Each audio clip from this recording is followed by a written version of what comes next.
Today's card is actually going to be one that I think I've got a slightly different opinion on than a lot of people out there. We're going to be talking about a card called Unquenchable Thirst. And what this is a sort of pseudo-removal spell from Hour of Devestation. It's an enchantment, an aura enchantment. It actually costs 1 and a blue, 2 total mana, and it says Enchanted Creature. When Unquenchable Thirst enters the battlefield, if you control a desert, or there's a desert card in your graveyard, tap Enchanted Creature. And then that's the conditional text.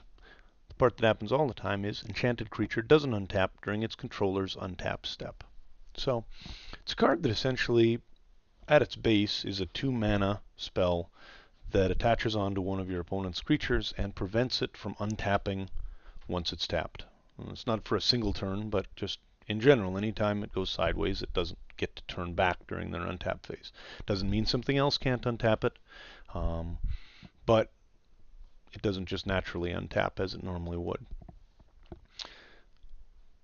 One of the things that's important about this is it becomes a lot better if you do have the ability to activate that first clause. If you have a desert or there's a desert in your graveyard, it actually will tap the creature as well as simply keeping it from becoming tapped.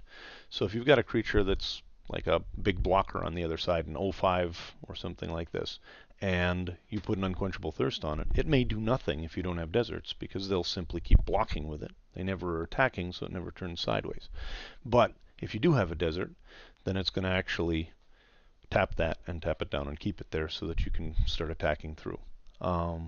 I've found that this is actually a really good card. I'm having no trouble at all getting deserts onto the battlefield or in my graveyard, usually pretty early. I've been able to pick up, say, 3 of them and play, or sometimes more, in all the drafts and sealeds that I've been doing so far. And so I tried this last week and actually had spectacular luck with it. Managed to pick up 4 of them, which usually anytime that happens, you can tell that you like something more than other people did.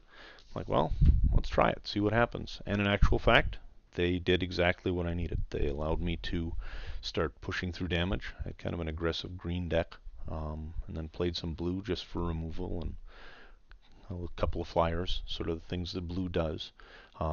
Blue's always got weird removal. It's not like, an actual kill spell or something like that. It's the bounce or the sort of tap sort of stuff. But even though it's not perfect, I think that because of the cost of this and the fact that it's generally a little bit underappreciated, it's actually a pretty good card. I'm not going to go so far as to say that this is something that you should go and prioritize.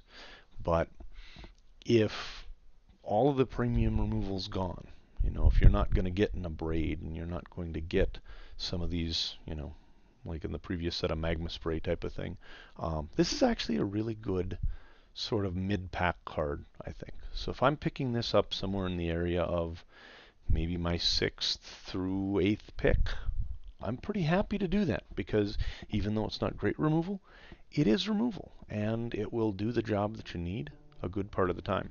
So appreciate you guys coming in and listening today, and we will talk to you again tomorrow with another card of the day.